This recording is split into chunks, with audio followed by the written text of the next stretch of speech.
and discernment, because you got to discern things, when you spending your money and you trying to save it and other things too. So hopefully that's what we're going to be doing in these classes.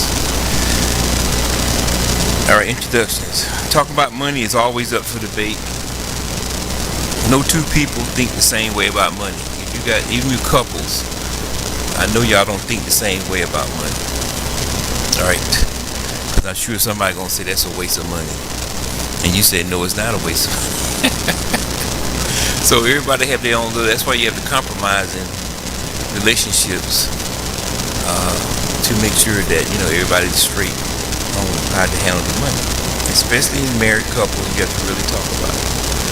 Not even Christians think alike when it comes to money, even though the Bible lists numerous scriptures that talk about financial wisdom and stewardship. Most of us are private about the way we handle money, so we tend not to be open to talk about our finances because we want to be private about it. So we don't want to talk about it. But you don't have to get into detail to talk about finances. When I talk to people one-on-one, I say, do we want to play with real money or monopoly money? Because real money means the money that you budget.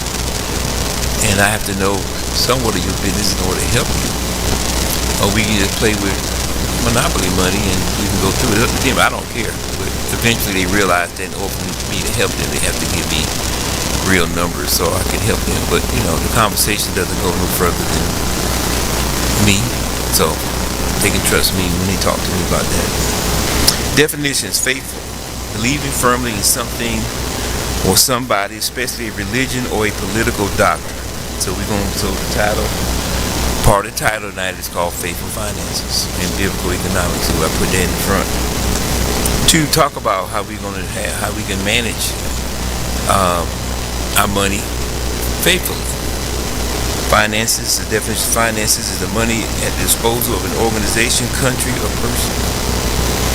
Biblical, relating to the Bible, written about the Bible, so playing off the title, Biblical Economics. And economics is the study of the production, distribution, and consumption of goods and services. So we live in every time you spend money, because you have 2 types of economics. You got the micro, which is at your level, the consumer level. Then you had the macro, which is at the higher up level, from the government all the way through the companies that distribute the goods and the products. You see those trucks, that's what that's dealing with. But we mainly gonna be talking about micro, which is at the consumer personal level. Question number 1: who or what influenced you on your thinking about money? Anybody? Who? Your father? Okay, good. Frugal? Good.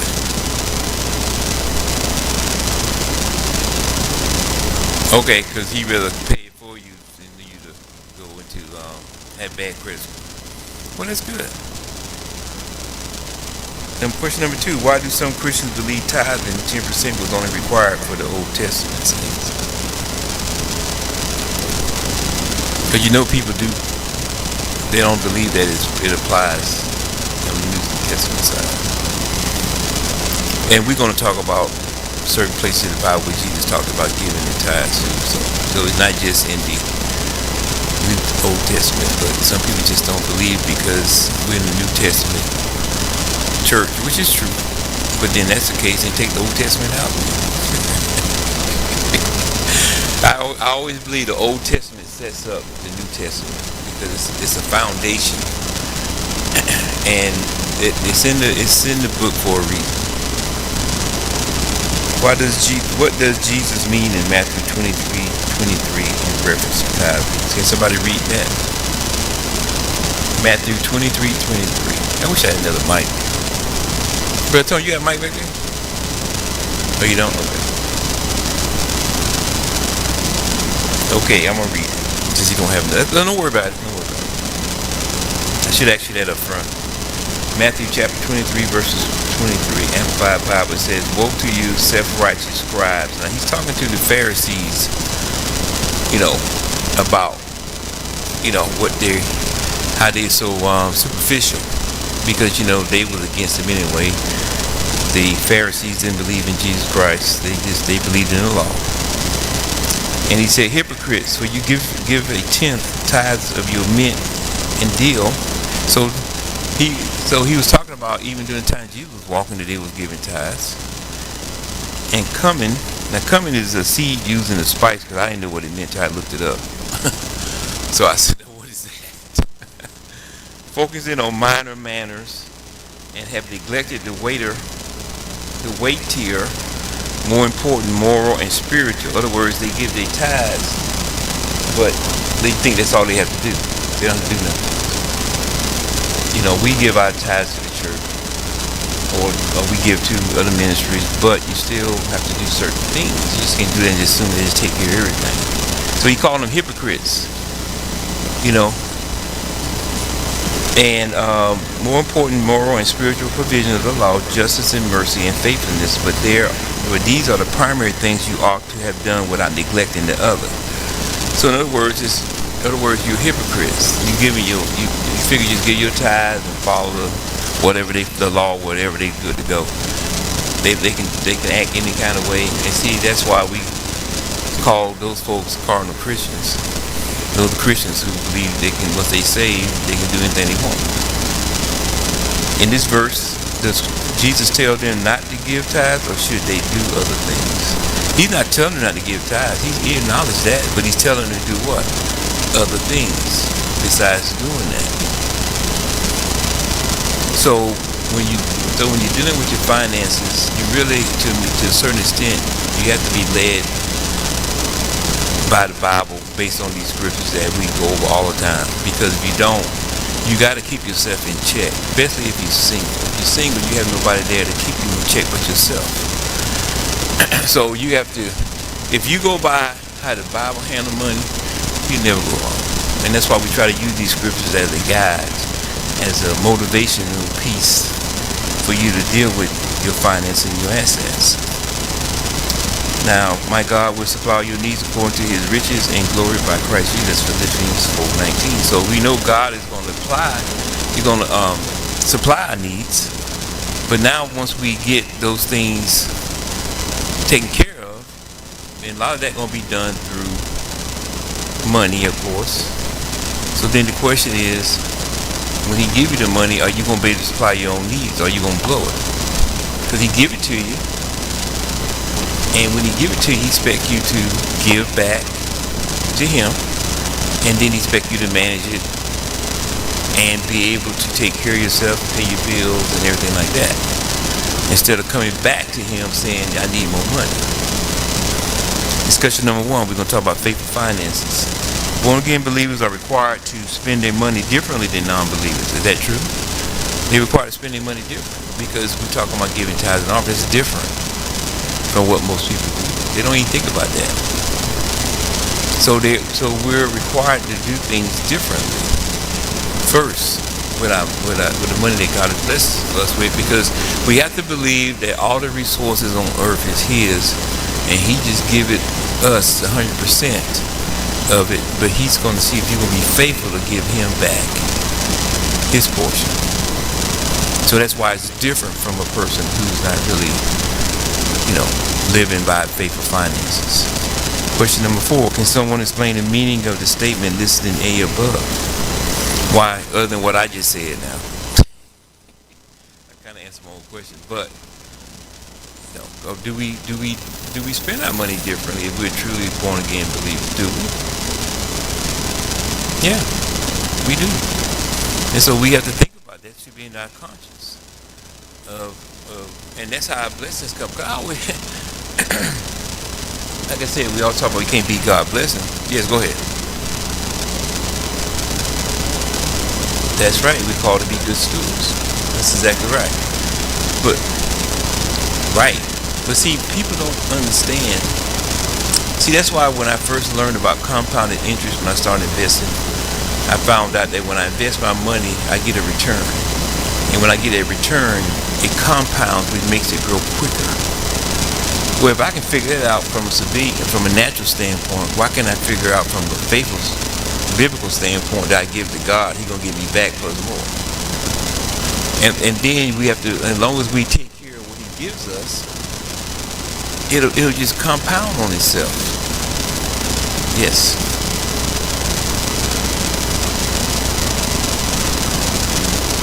You're giving from the heart, right? Not grudgingly.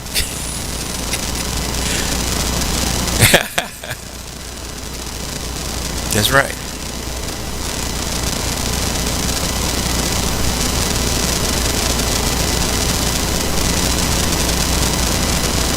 Right. Right.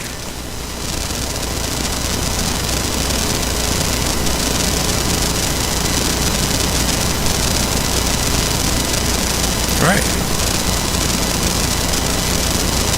Right.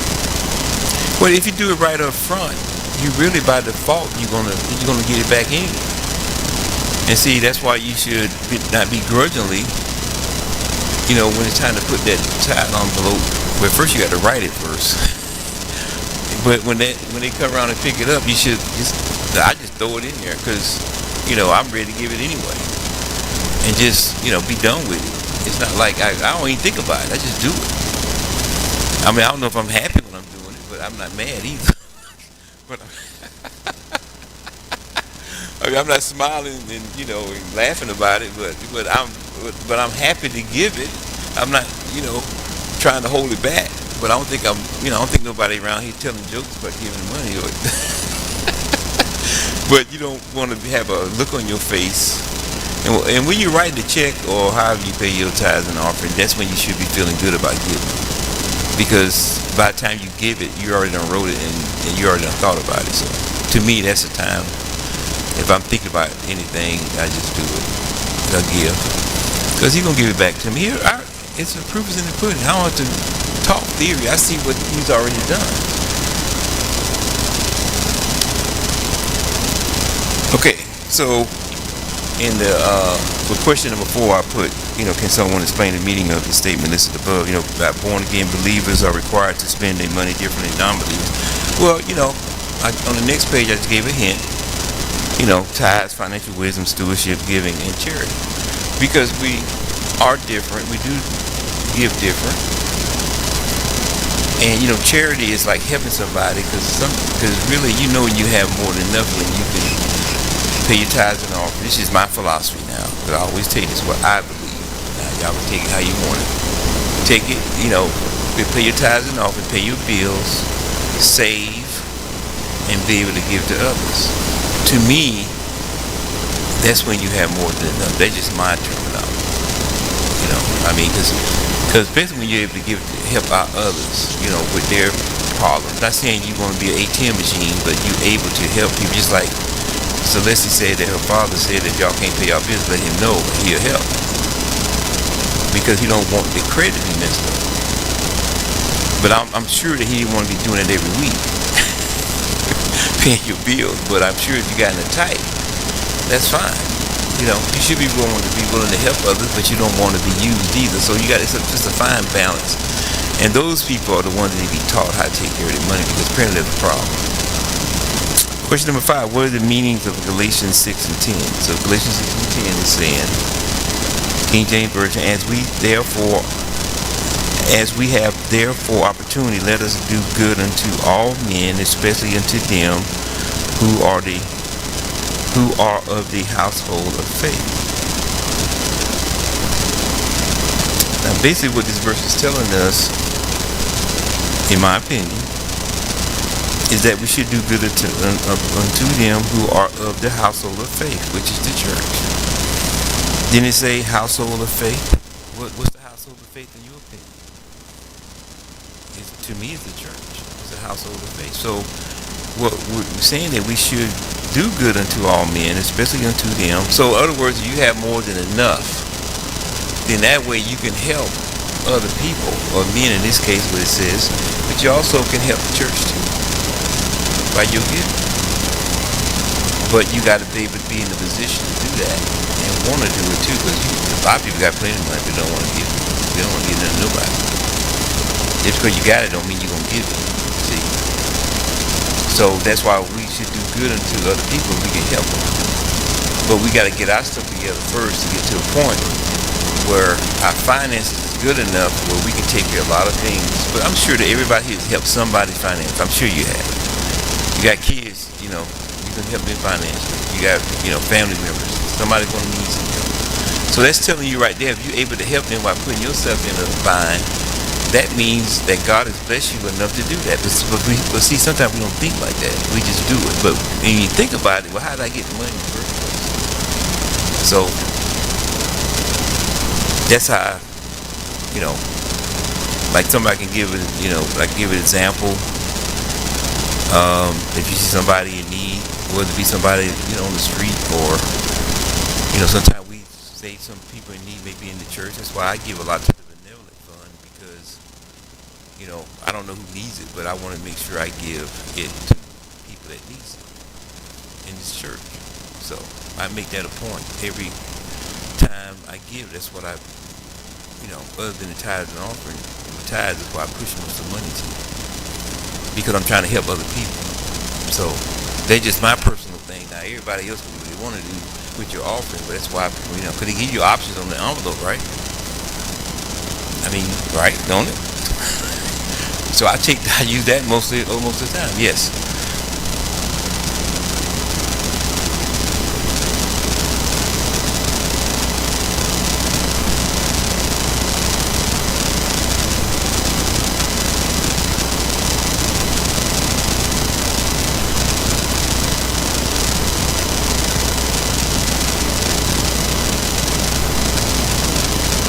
So you say you put some money in a separate, where you keep it at? Where you keep it at? Like in a container at home or something? Okay, you put some separate money in a container.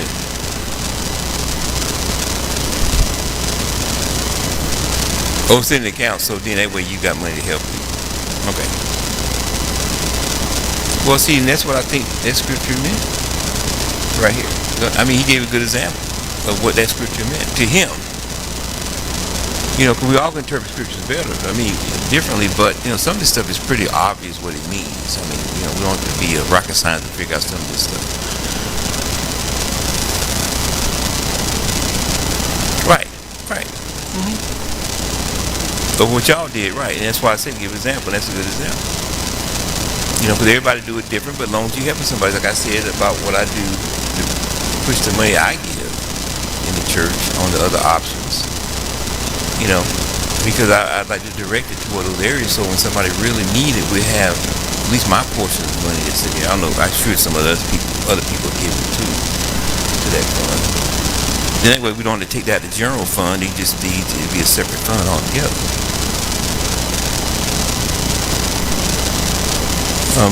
The little image says, "Teach us your ways, Lord, that I may rely on your faithfulness." It's Psalms 86:11. Psalms 86:11 says, "Teach me your ways, Lord, that I may rely on your what? Faithfulness." On your faithfulness. Teach me your ways. Teach me, and you can apply this to a lot of things, but tonight we're gonna apply it to finances. Teach me the way, because it's in the Bible. Teach me. Show me how to be a steward. Show me how to have ask for financial wisdom. I talk about that a lot. Man, in fact, I'm gonna do a financial message here pretty soon, because I made a goal of myself this year to try to do at least one financial message every 3 months, 2 to 3 months. So I don't know, but I got some already ready, but it just depends on what I want to do. I don't know yet. I need to do it because this quarter is almost up, January, February, yeah. So I got to do it next month. So discussion number 2: Christians cannot get too caught up in the material world. Can't get caught up in the material world. I was talking to somebody at work, and she used to tell me, she's a Christian, and she believe in giving tithes off, but she said every weekend I just went shopping. And I said, "Why you do that? Why you shop every weekend for?" She said because it was to her, you know, because she didn't only like the fact of buying clothes, but she liked the fact of shopping. See, Renee was that way. She loved the act of shopping. She may not come back with nothing, but she just loved the process. You know, pulling the stuff off the rack, looking at it, trying it on, you know, feeling it.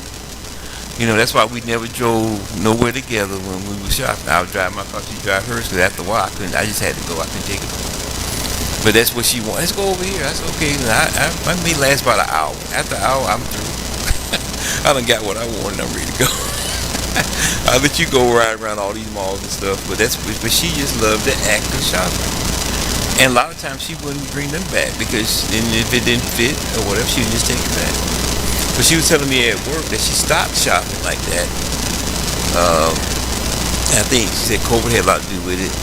Then she realized that I just didn't really need all that stuff. I said, well, I just told her what Renee did. I said, well, just go shop and don't buy nothing. In that way, you still got the pleasure of shopping, but you don't have to buy stuff just because you out there. And she didn't think about it that way. So sometimes you tell people that way, she say, oh yeah, that may work. Okay, at least I can get out of the house. I just go shop and browse, and I may not get none.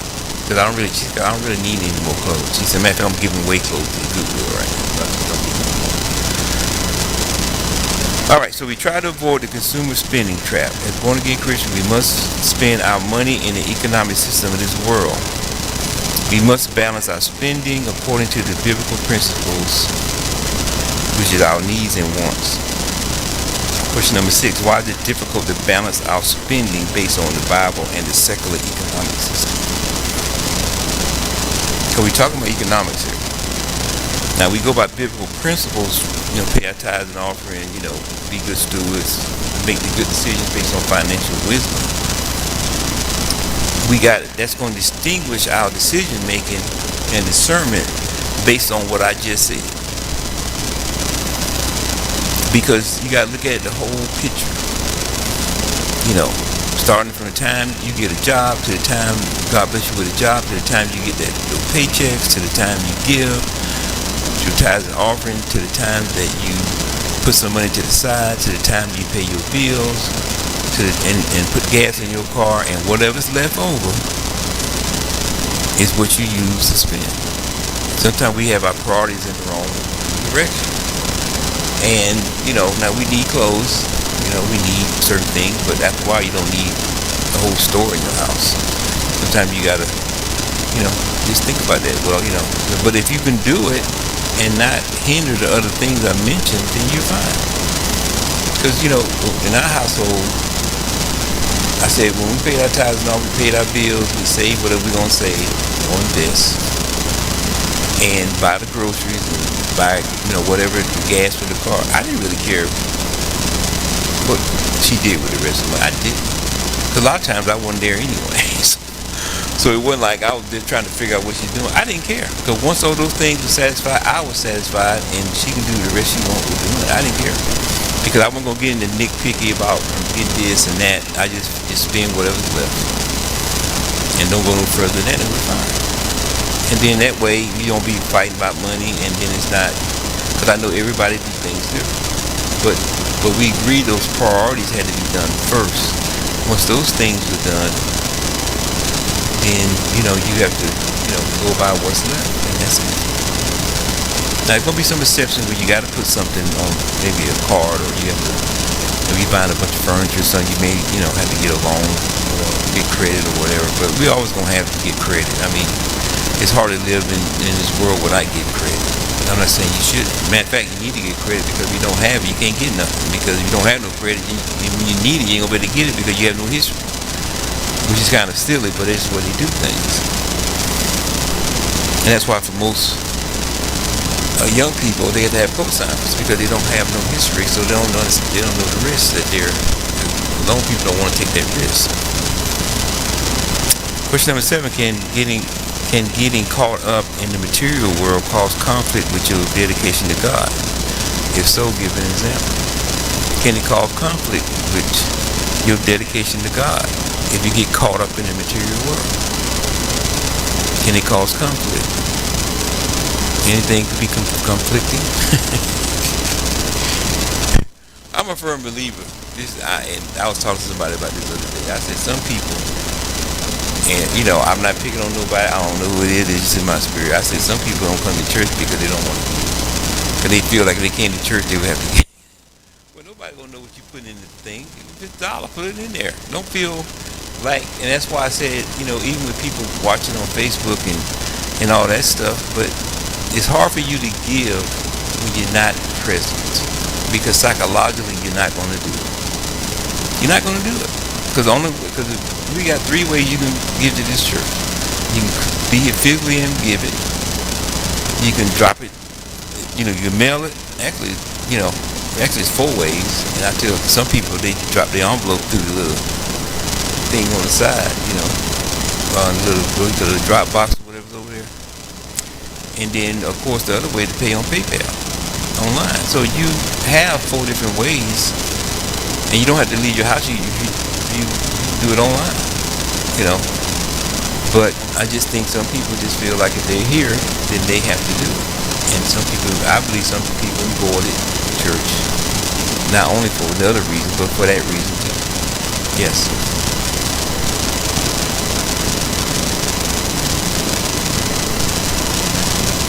Yes.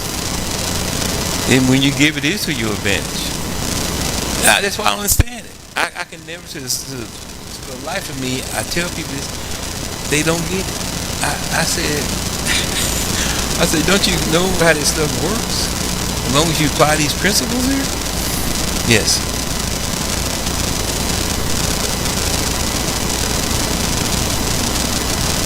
Right. They get caught in buying stuff and have nothing left over because they got the order in reverse. See, that's what the problem is. I understand if you get paid and you want to go straight to the grocery store because you got the money, you want to feed your family. I get that. Ain't no wrong with that because that's a priority. That's a need. See, food is a need. So that's why what the Philippians 4:19 says, God will supply all my what I need. He didn't say your wants. See, that's why everybody don't understand. That's why I don't like the way some the prosperity messages are being preached because it's twisted. And they say what it says. It says your need. Did it say your wants? No, I'm not. And if you got it coming over, you got it more than enough. Then your wants is fine, but your needs are first. I see people with nice cars, but then, you look at the other stuff they do in their life. I said, well, the car your priority. That'd be the last thing I'd be wanting to do. If it takes me, if the car's gonna be in the way of me doing what I have to do, the nice car gonna have to go to the side. I'm gonna get some of the car that's gonna be reliable, but I'm not gonna try to buy the highest thing on the lot either. See, so that's when people get their priorities twisted. Now some people ain't gonna like that to hear me right now, but sometimes you gotta know the truth. If not, tune me out. I believe God wants us to have more than enough, but we need to be careful and not let materialism control us to the point that we forget who blessed us in the first place. And that's what you got to remember. That's what Sister Marcel was just saying. Who blessed us in the first place? He blessed us in the first place. Man, he expect us to handle the money, because how can he expect you to give you more if you can't handle what he already gave you? That's why I tell a lot of people. That's why you don't get maybe the extra blessings, because he may be holding it back, trying to see if you're going to handle that. And then every time you look around, you're praying for him to assist you in something he already gave you in the first place. You're just mismanaged. Question number 8, what can we do? What can we do not to get caught up in the consumer trap? Now, consumer trap is the same thing as, spending, but see, we're consumers. That's what the government calls us, the economic system. We're called consumers because we buy stuff to consume. You buy food, you consume it. You buy paper products, you consume it. We consume a lot of stuff that we buy, except for maybe furniture and appliances and stuff like that. But a lot of stuff that we do buy is consumed. So when we're consumers, we have to understand, okay, what do we need to have? Okay, we need to have food. We got to have shelter. Okay, we understand that. But then even in those cases, you can go too far with that. But we don't get caught up in consumer trap. I'm going to tell you, one of the first things going to get you caught up in consumer trap is those commercials on TV. Oh, I didn't know they had that. Oh, that new restaurant is open? Okay, let's go on over there. Oh, they got a 60% off at dealers. I don't need nothing, but I'm going to go over there anyway. Why do you think they do commercials? They entice you to go spend what? So sometimes when the commercial come on, turn to another channel and see if another show is on. But that, and this will motivate you to go out. That's a consumer trap. That's the biggest trap out there, other than you trying to keep up with somebody else. Because you got a family member, they got this, and you think because you the oldest, you should have it too. But you may not, you don't have your family, your younger sister money. Go ahead. It is by balance. You're right. Right.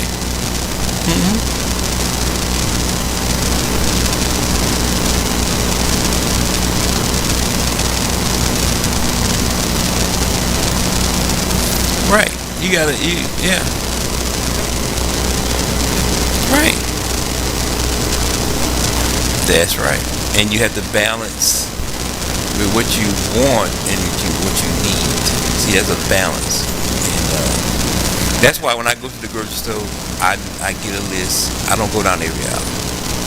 I get the list or order it online and pick it up, because I found out by me doing those two things, I spend less money in the grocery store. Because I'm not getting caught up in looking, oh, I didn't think about that. I didn't get that. See? And see, 99% of the time, I got ordered groceries yesterday, and I just parked at Walmart, and they just put it in the back of my truck, and I went. And I only order what I need. I don't go inside to see anything else. And I found out since I've been doing that, and I basically did that out of convenience at the beginning, to be honest with you. I didn't do it really see can I save money. I just kind of did it because I already know what I want. Just punch it in there. You know, I make a grocery list as I go through the week. And then when I'm ready to hit the button, I hit it and I tell them what time I'm coming over and pick it up. But I found out I spend less money. Like I went into Publix the other day, and most of the time with Publix I walk in and get some things, because Publix I get very little stuff, you know, it's too expensive. So I walk in there and I end up getting, I said I want to get 3 things. I end up going out with 6 things because I saw it. But if I had to do that with Walmart, just get those 3 or 4, well, those things Walmart didn't have. But my point is, I wouldn't have got those extra things if I had seen it, even though it was only like 2 or 3 things. I mean, I saw that bologna in that deli, and I told her to cut me up by the those sandwich slices. I didn't go in there to get no bologna cut up. I saw it over there, it looked so good. I said, cut it up. I'll give me about a half a pound of that. Because it's so good. But my intent was not to get that. I mean, I didn't regret getting it, but you know, I'm just giving you an example. That's all. Question number 9: if you was paid to sleep for a whole year, let's say I paid you a whole year's salary. Okay, whatever you making now, I'm saying I'm gonna give you your whole year's salary, and you go to sleep for a whole year like Whip Van Winkle, right? What would you do with the money you could not spend while you were sleeping? Assuming you made the same amount of money you made last year. So if you went to sleep right now, and I paid you when you woke up, I gave you your whole year's salary, or whatever you making now, whatever that is, what would you do with the money? Somebody tell me. Go ahead.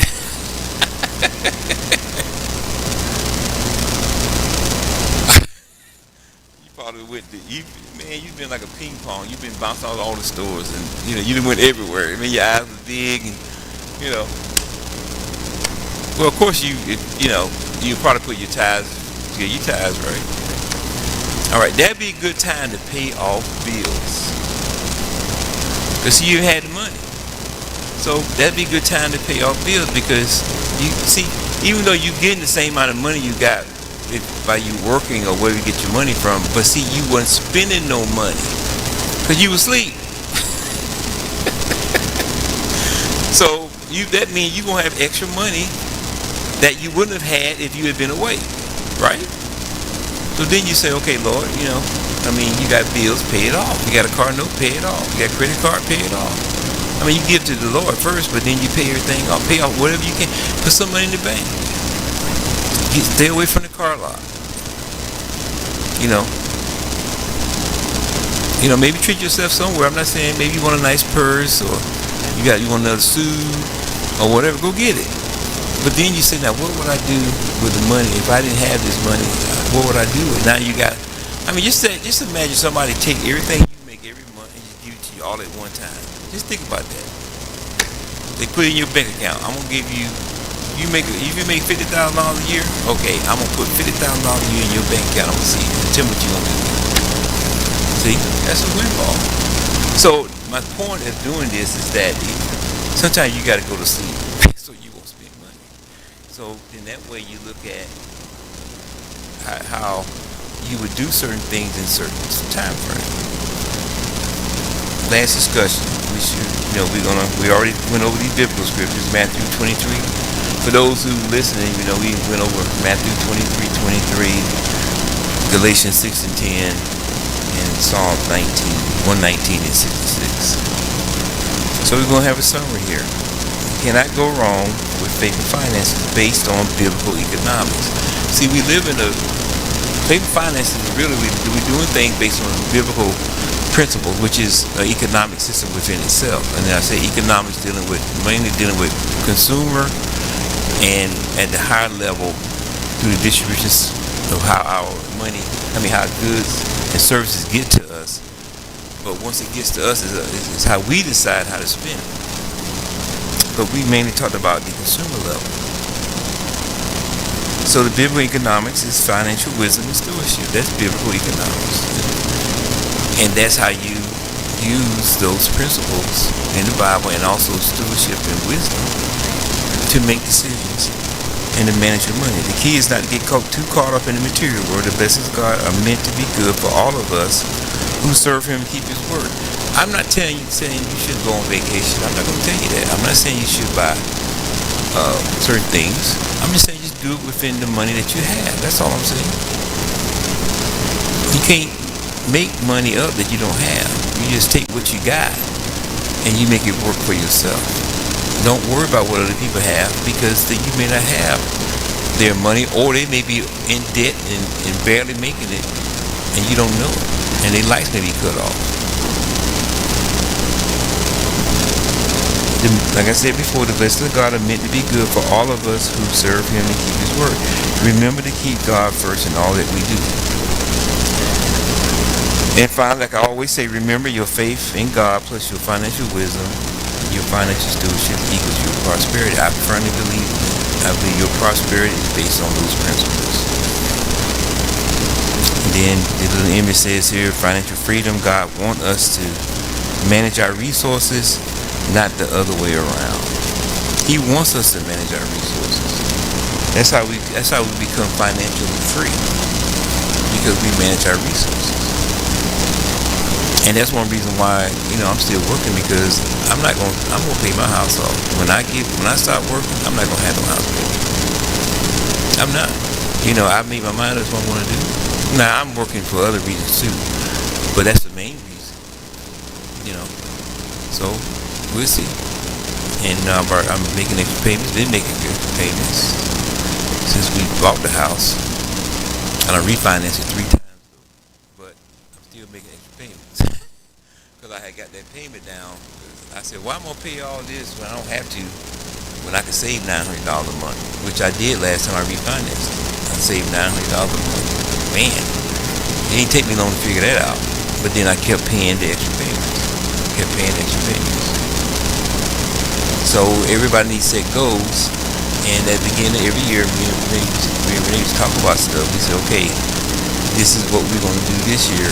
She make stuff, a list, I make a list, so we just talk about it, and then we write down how we're gonna execute, and then we go from there. And then that way we're on the same sheet of music, and then that way when one of us get out of line, we can remind the other what we already agreed on. So then that way we no fight over money. I'm not gonna fight over money. So the thing is, if we keep our finances and manage it and spend it in a faithful way based on biblical principles, and learn God's economic system, which is different from the material and the secular world. Anybody any questions? Not, that's it, man. I'm on time tonight. I'm shocked. Man, I got 4 minutes left. I can't believe that.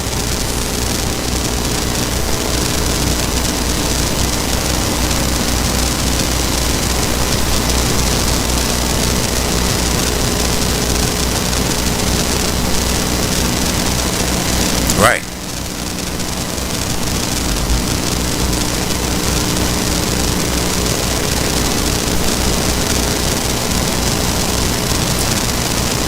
Well, that's why they do it, because see, Visa and MasterCard charge them the usage fee, and it's about 4%.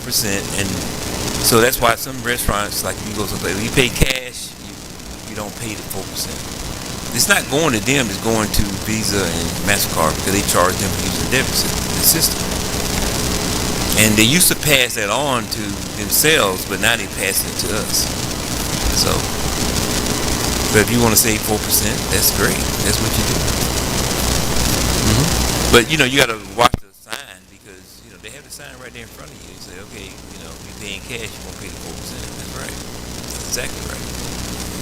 But if you got more than enough, you ain't gonna think about it. You just, okay, I ain't got the money anyway, so I'm gonna just pay for it. But most likely, you're not gonna walk out.